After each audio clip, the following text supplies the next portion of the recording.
Latinos Out Loud podcast.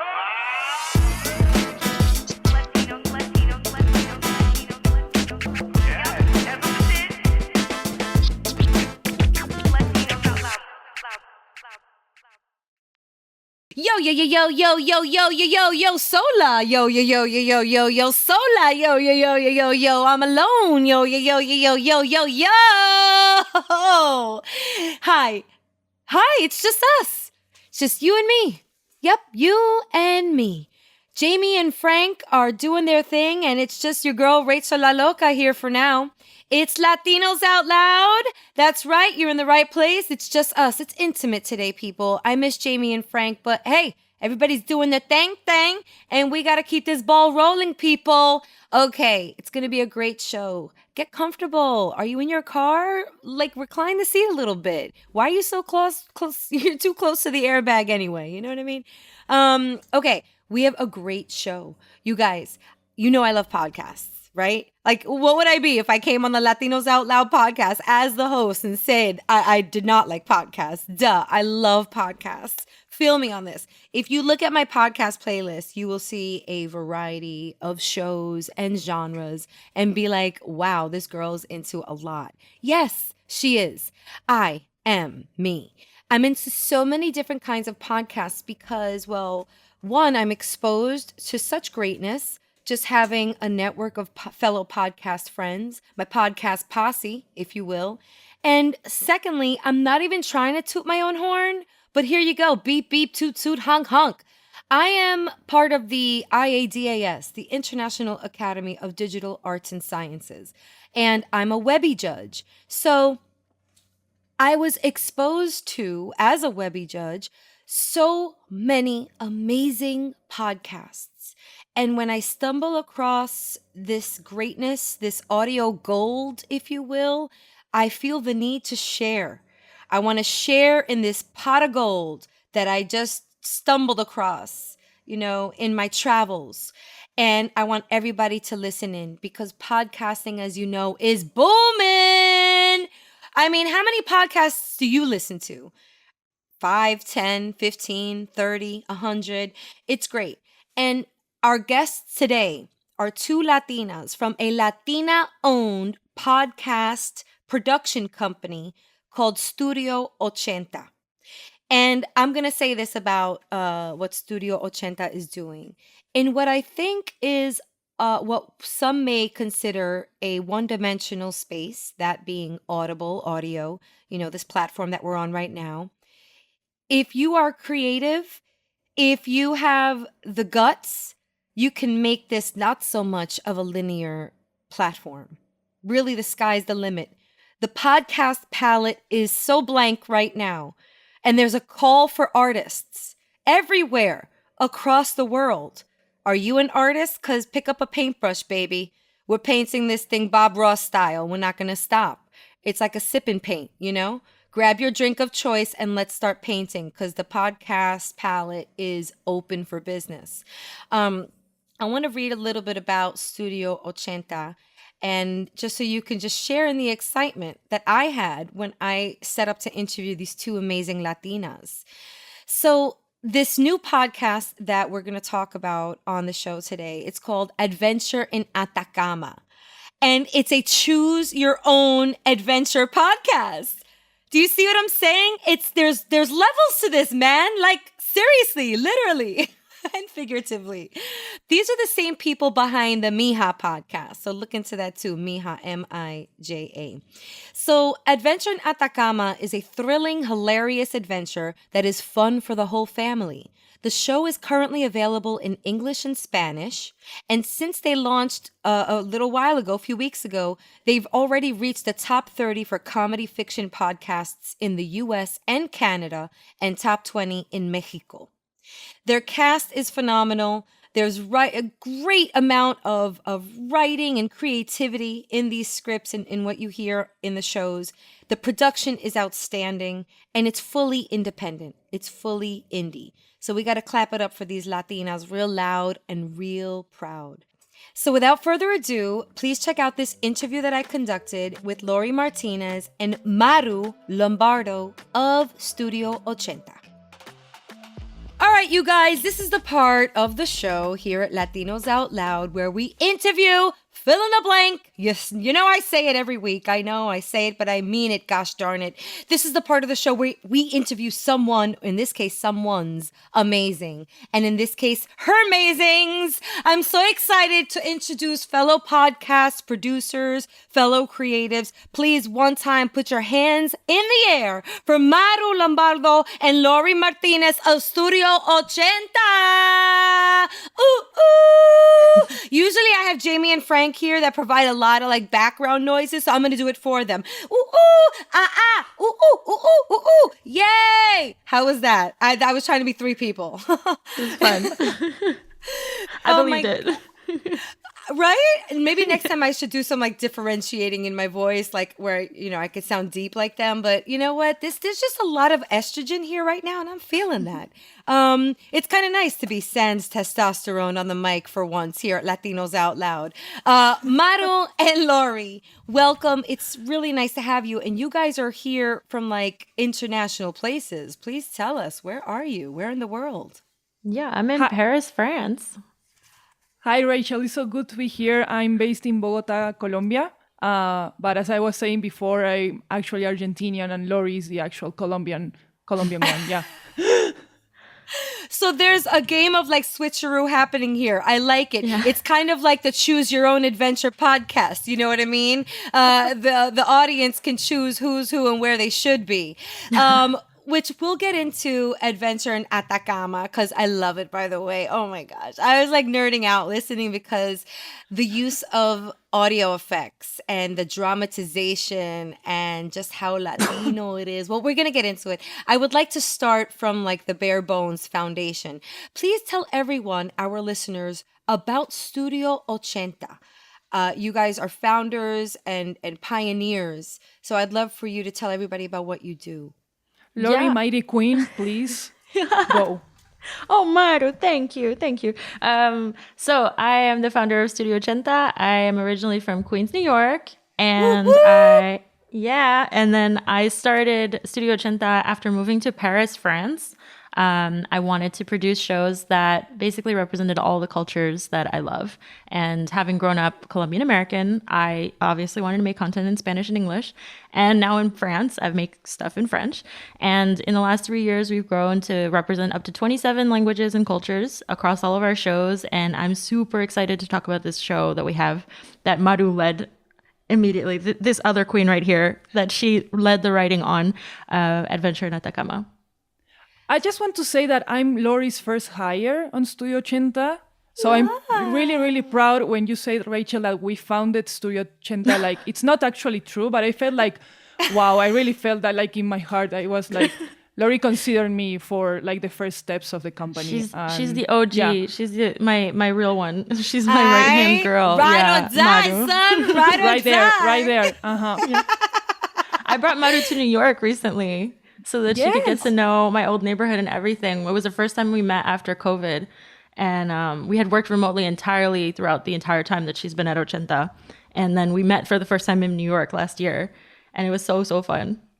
Wow. And that's really taking it back to home base and really getting to know somebody by showing them the old stomping grounds. That's really how you know who's at the core. When it's like, yo, let me take you to my old neighborhood. And then they're like, yo, what up, Smokey? How you doing? Like, how do you know that man selling cigarettes on the corner? That's Smokey. Everybody knows Smokey. You know, like, that's how you really find out who somebody is.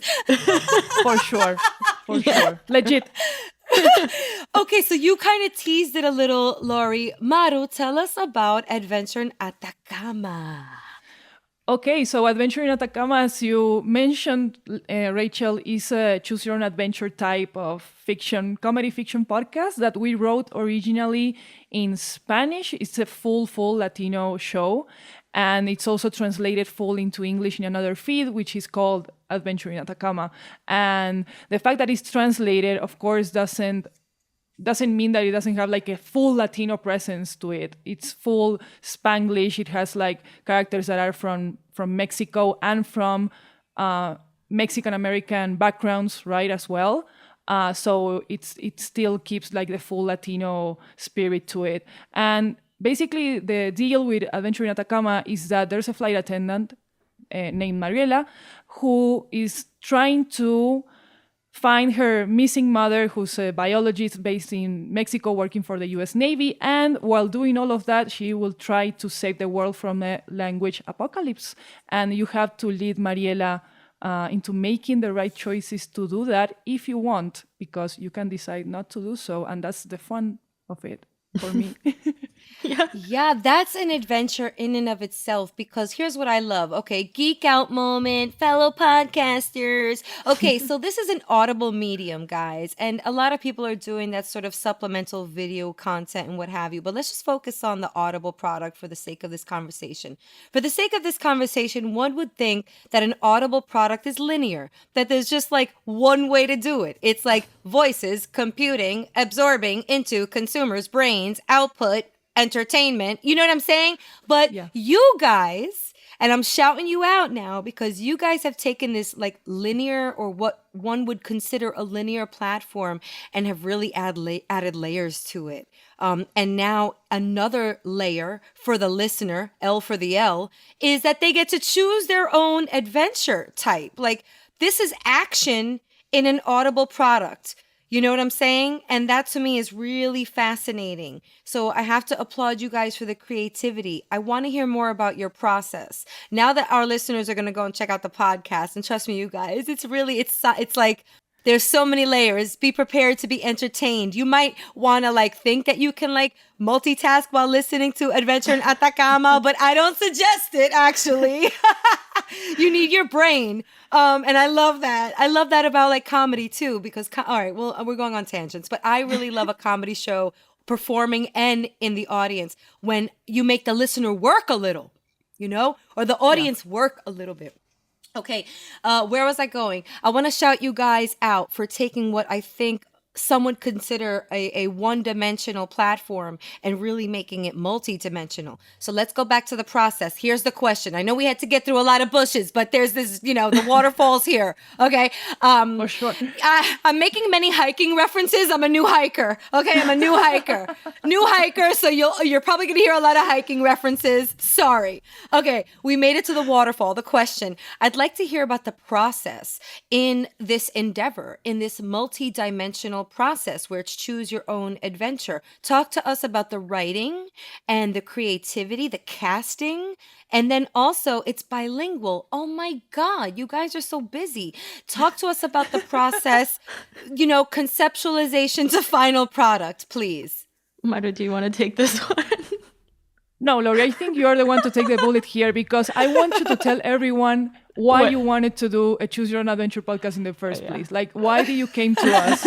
People who were like just working at Studio Ochenta doing linear stuff, like Rachel was saying, and had like this hunch of making like, hey, let's make this actually interactive, you know? Like, what was like the hunch there? I don't remember. I think I erased that part of the story. You forgot it for my it was a lot of my words, mental health and stuff. Tell us. I had a lot of love for the Choose Your Own Adventure books when I was growing up. And I wanted to create an interactive show. And I was thinking, okay, if we had to do one, what would it be like? And it was just a thought question, you know? And we started out this conversation, actually. I just put it as a question to the team, like, what do you guys think if we were to do this? What would it sound like? And actually, the entire process of the show was basically having a lot of conversations like that. So, like, what is an adventure? Like, what are the elements of an adventure? Like, what makes, you know, Jumanji a great movie? Why is Indiana Jones great? What are the like elements? What is the formula that we need to kind of uncover if we wanted to do this?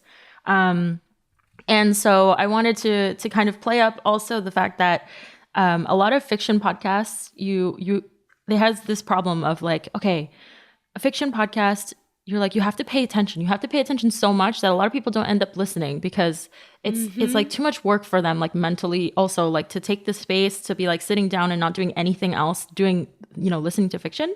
And so I was like, what if we made it their job? What if we made it important? So I also wanted to kind of answer that challenge with this show, because basically you can't do anything else. You really have to be paying attention, because at the end, the narrator says, okay, now you have to pick, you have to choose. Now is the time to choose. And you can't. Test time. Were you paying attention? Pencils down. Exactly. Totally. And so it's so much fun to do that, because it's like, I also like when I'm listening to shows like in fiction projects that I really enjoy, it's always that kind of moment of like, you might be tuning out, but in a fiction podcast, if you tune out, it's you're lost. But if you have somebody telling you, okay, you know you have to decide where this story goes, then there's like a really active point. And so we had those questions, and then I told the team I wanted to do this as an experiment, and I said, you know, we're going to do it in English and Spanish and maybe Portuguese. We didn't end up making the Portuguese version. I'm very thankful. Not yet. No, but Maru's very thankful, because we ended up producing 80 pieces of content to produce and release in the same day, because the show had to be released all at once for the gameplay to be possible, because like you have to be able to like pick from episode 1 to episode, you know, whatever the choice is, like, okay, you go to episode 2 or episode 13, like all the episodes have to be available at once. And like, it was a crazy, like colossal project. And so slowly from being like, okay, I think we should do this as an experiment, guys, it went into this, and Maru can talk about this because it's snowballed. Basically, we were like, okay, no, we can make it like a really small show, like 25 episodes. And then it became 37 episodes. And then we said, oh, we're not going to make that many voices. And then it ended up becoming like a full cast. And it's going to be bilingual kind of in the English. But then we like really went into like having it be like really Latino American on the English version. And the adaptation of it was like a completely different kind of comedy and everything. And we had to really work on the scripts as if it was a different show. It just became a huge project. And it's actually our biggest project ever. And so and when we started it, we didn't think that it was going to happen. And I'm so glad that Maru basically stuck with me through the end of writing these scripts and working on these stories. And it was a lot. And I'll let her talk about that part, because it became an avalanche at one point, and we were like, okay, we're just going to enjoy the snow and have a snowball fight at this point. Enjoy the snowfall. That's great. Yeah. I love it. Yeah, let's snowboard over this. So the way we snowboard over that was that, so Lory was talking about the Choose Your Own Adventure books, right? So if you remember those books from your childhood or whatever, you'll see that the Choose Your Own Adventure books talk to the reader directly, like in the second person, you would say, right? So they tell you, you are doing this action and you are facing this threat and you have to make this choice, whatever, right? And there were some podcasts, especially in Spanish, that were dealing with this type of interactivity, that were using the same second person narrative structure, like to refer to the listener in that sense. And we wanted to go like, okay, let's do this differently. How do we do this differently? Oh, let's talk like in the third person, right? Let's make actual characters in the show and make the listener in that sense choose for them, right? So the listener is actually choosing, but he or she is not actually being the character of the show in that sense, in the first place. But he or she is choosing for Mariela in this sense, and Fernando, her father, and other characters at some point. And that make the show the colossal thing that it is today. Because when you start writing like in the second person, you don't have to explain all of like the details behind the character that you are going to be, you know, or maybe you can have the license of not explaining that basically. But we had to construct like the whole history behind Mariela. Why is she a flight attendant? Why is she going to find her missing mother? Why is the mother missing in the first place? Why is she even interested in finding her mother, which she has not such a good relationship with? And when you put all those questions in the scripting process for a choose your own adventure type of format, you are not only constructing the part of the interactivity and stuff, but you're building like a whole universe. And that universe has to be compelling for people. You have to find the right tone to it. You have to have a full show Bible for that, right? And yeah, that's the way, that's the thing we had to snowboard over most of the time, is that how do we make this story an adventure story like Indiana Jones, like The Mummy, like Jumanji, like all of these crazy traveling adventure types of visual storytelling we have in our heads, but turn into a podcast and also make it interactive. And when we were sticking to those challenges, yeah, we had It was hard. yeah, it was hard. Like we had lots of fun thinking about it, but also the show started to grow in ways that it looked like a living thing in itself. And that's why the casting was so important as well. I mean, the difference between having like a second person, a narrator talking to you like in second person versus describing what's happening to certain characters, doubles or triples like the amount of casting that you would have in a show like this. And when you are so excited about this type of stories, and you also have to keep up with how this is affecting production, I think that was like the wildest part of it. And we as a company learned everything we have to know about production now only from this fiction show. And Ochenta already has other fiction shows and other non-fiction shows as well. But yeah, that was fun. You I say forgot now to because- mention what? You forgot to mention us actually watching the action movies as a team and like analyzing Ooh, formulas. that sounds fun. Was there Yeah, for popcorn sure. involved? We Tell did me more. an Yes. Ochenta popcorn Yes. night where we watched The Oh Mummy my together. Yeah, The Mummy. virtually. I love The Mummy. Yeah, That's and we with were like, oh, Rachel what is the Weisz, thing right? that Is works that the there? Yeah, same? Rachel Weisz and what's his name? Hattie McHudson. Yeah, what's his name? Yeah. Brendan Yeah. Fraser. There you And go. Yeah. it was so good. It was really fun because all of us were coming at it from different memories of this movie, and we all like when we immediately thought, okay, what's an adventure movie we want to emulate? Like, what is the formula we think will work? You know. And we all said The Mummy. So we watched it together and we were like, okay, at the very beginning of this, there's this really amazing legend. Then there's the hero. And then there's the love interest. And then there's the obstacles that happen to this love interest. There's the monster, the mummy. And so we basically used that formula to create the story of Atacama. And then just we started with this legend, and then we were like, okay, so if we have to have a monster, but we want to make this a comedy, what it could be a monster that emulates like something fun. And so we actually had a mood board that we created for the show with like post-it notes like on this like virtual mood board. And we put the Alaskan bullworm from SpongeBob SquarePants as like a visual reference for our monster. We wrote, yeah, you forgot that, and we wrote around that. We were like, okay, if the Alaskan bullworm was a monster that like was gonna save the world from this language apocalypse that we created, like what would he talk like, and how would he sound, and like what would the voice be? And when we created like the whole casting thing. And like putting together the cast in like both for Latin America and for US Latinx, it was really fun to like see how that could vary. And like even the narrator is a fun fact about the narrator is that in Latin America, the Argentinian accent, and this I learned from the team, we were like, the Argentinian accent is like the British accent of Latin America. Yeah. So we're like, okay, so how could we make a narrator be like a Brit in that language? And then for the American version, we found somebody who sounded a little bit like Rogelio de la Vega from Jane the Virgin, and he was the narrator for the English version, so that we could always have like somebody who still had that Latinidad present, but was also very fun to hear and familiar. So like that was also a big part of it. We wanted to make sure that this show, even though it's a completely like made up thing and like there's no lore behind it, we made up the whole story together. It kind of reminds you of like the nostalgia of these amazing content that you grew up with, like The Mummy, like Indiana Jones and like SpongeBob.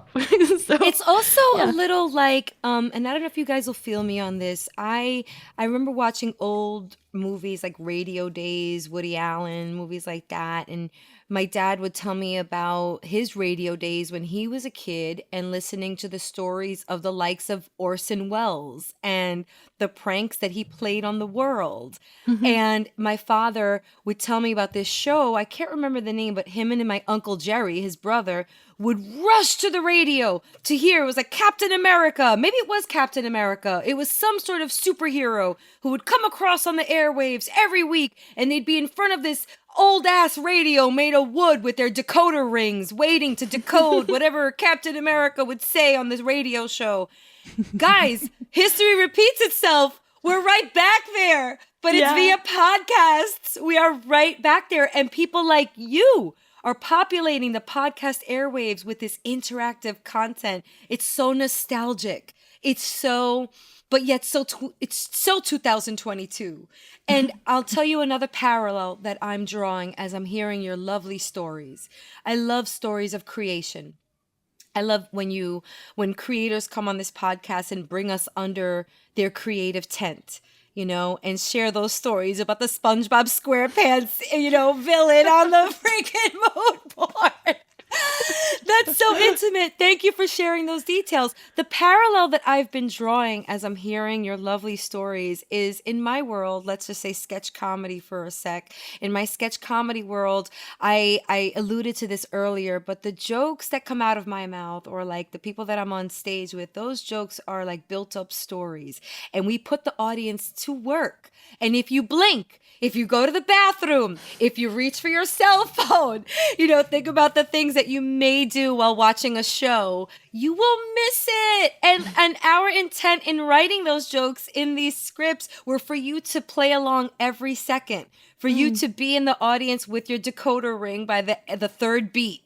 And decipher what's gonna, like, oh, I saw that coming, or I didn't see that coming. I'm so glad that happened. Okay, I love Adventures in Atacama also because you're putting them to work and then you're giving them 12 different journey endings, right? So people got to do math up in here. People got to do science. Oh, and let me tell something else that I really enjoyed. Don't worry, there's more interview and more questioning, but you know me, Rachel La Loca likes to add her 2 cents. There's a lot of subtle comedy too, just sort of like written in there. Like, for example, when dad is on the plane, and I related to this because I once got yelled at over the intercom by the flight attendant on the PA system. I feel like the flight attendants use the PA system for like to get at us. You know what I'm saying? Most of them are nice, but that was amazing. How I think she said something like, you know, please clean up everything between passenger 35B and 35B. Like, it was just that was actually me acting Elena. Is it no, Elisa? Sorry, Elisa. That was actually Elisa in that one. Yeah, that was actually me acting Elisa out in Spanish and in English, and I think that's like my best contribution to Adventure in Atacama is that joke.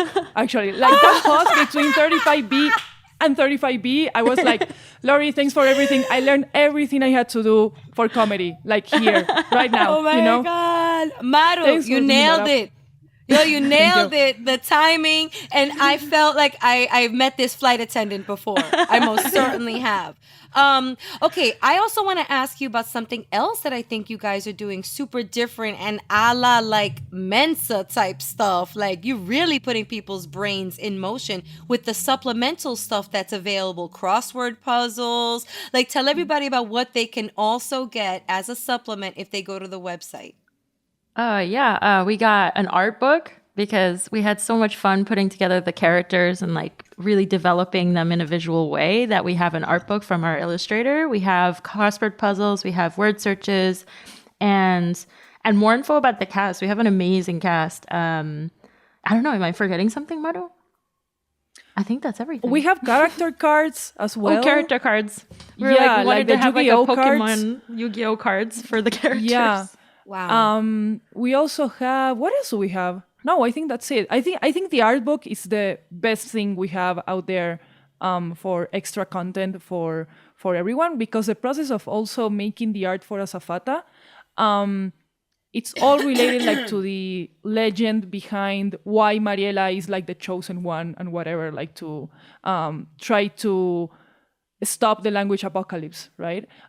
So I really enjoy the way podcasts can, even if they are like an audible medium, and I really like to always stick to the audio part of podcast, if that makes sense, you know. Yeah, but I really enjoy the way they can be extended to graphic and audiovisual resources as well, like to expand like the whole worldview of it. And the art book is a great example of that, because the artist we worked with, who's called William Guevara, he's an artist from Ecuador. He went with us through the whole process of understanding the world building that we were doing, and also he interpreting like the whole personality of the characters into the way he was drawing them and conceptualizing them, and seeing that process for him as well. It's delightful, like, to watch in the Yeah, it was art book. super fun. He was like, "So, what is this character like? Are they snarky? Are they, are they suspicious? Like, should we be putting them in with the red background, or, And we have a character, just a luchador. Like, we had to create a character with a luchador mask and everything. What does that look like? And it's super fun to like visually represent characters like that. We have a character also who's like Pitbull, and the running joke is that everyone thinks that he looks like Pitbull, but he's a little bit fatter, Yeah. And he's a little dumb. And so we wanted to make him goofy looking, and like, what would he wear? We knew what he was wearing, like a Hawaiian shirt, because he's like perpetually on vacation and all these things. And so that one was a really, really fun part of it. And also we have like a ton of extra stuff on social media. We actually got on TikTok for this project. It was our first foray into doing TikTok like promotion of our show. And we got all the actors to kind of introduce themselves as their characters, and just, join in on the fun. That is really fun. You guys, this is really exceptional. Congrats on all the work. I know one of your podcasts was Webby honored. That's really huge. We celebrate the Webbies here at Latinos Out Loud, also having also been a former nominee. And I love how they are doing their part, or adding more effort to elevating the Latino voices that are doing tremendous in this space. And I would love for you to share with everyone how they can find Adventure in Atacama, as well as your other storytelling and wonderful podcasts under Studio Ochenta. So you can find Adventure in Atacama on chooseyourpodcastadventure.com. Pretty simple. If you want to hear it in Spanish, you can find it also on chooseyourpodcastadventure.com/es or Espanol. And you can also find all the interactive content on our website, all the extra stuff, all the art book and everything like that on ochentastudio.com/adventure in Atacama. And you can follow us at Ochenta Podcasts on Instagram and Twitter. Thank you so much, Maru Lombardo and Lory Martinez. One more time. Big up, big up. Ooh, ooh. Let's go, let's go, let's go. Booyaka, booyaka, booyaka, booyaka. Okay, I tried to do it again. Did it sound like three different people or no? I think a little bit, yeah. Yes. Maybe add some filters in I felt post. the crowd. Yes. Oh man, felt you the crowd. guys, de corazón, congratulations. And also thank you for doing it for nuestra gente. You're really representing for us, and in such a proud way. And also going beyond, just doing brilliant, brilliant work. And may that continue. I can't wait to see where Adventure in Atacama leads to. This is a movie, y'all. This is the Mommy, or like Si one Dios of those. quiere. Si Dios quiere, Dios, are you listening, universe? This is a movie, guys. Congrats. Best of luck for everything. Thank you so much. Thank you, Rachel. My pleasure to give you this much fun, really. Thank you. So great. What did I tell you? I swear I will never steer you wrong. Listen, listeners, LOLeros, I will never steer you wrong. Te lo juro por mi madre, locos. Te lo juro por, I don't know, te lo juro por things that are sacred to me. Te lo juro por mi iPhone. That if you come to Latinos Out Loud, we will never steer you in the wrong direction. Are you not amazed at what these ladies at Studio Ochenta are doing? I'm truly amazed. I continue to be amazed. I can't wait to keep checking out Adventure in Atacama. So make sure you head to the website, and all that bonus content too, crossword puzzles. Yo, they talk in my language. Like, you don't understand, guys. Okay, I like to confess on Latinos Out Loud. Here's another confession. My family and I love crossword puzzles. We do them together. My son's into them. My dad. I actually really love that my father, who just celebrated his 81st birthday, happy birthday, Dad. I really love that he's into crossword puzzles and things that do keep the cogs moving, you know? You got to keep them rotating in the brain. You got to keep the brain juices flowing, especially our senior citizen community. And I love that, he's open to these games that we can play together. And I hope, and I'm trying, I'm going to continue to try. I am trying my hardest to get my father into podcasts because there's so many things that he loves that are covered within podcasting. Like there's specific and niche shows out there that I know he would love, but it's hard to convert people, right? It is. But we're getting there. We're making some progress.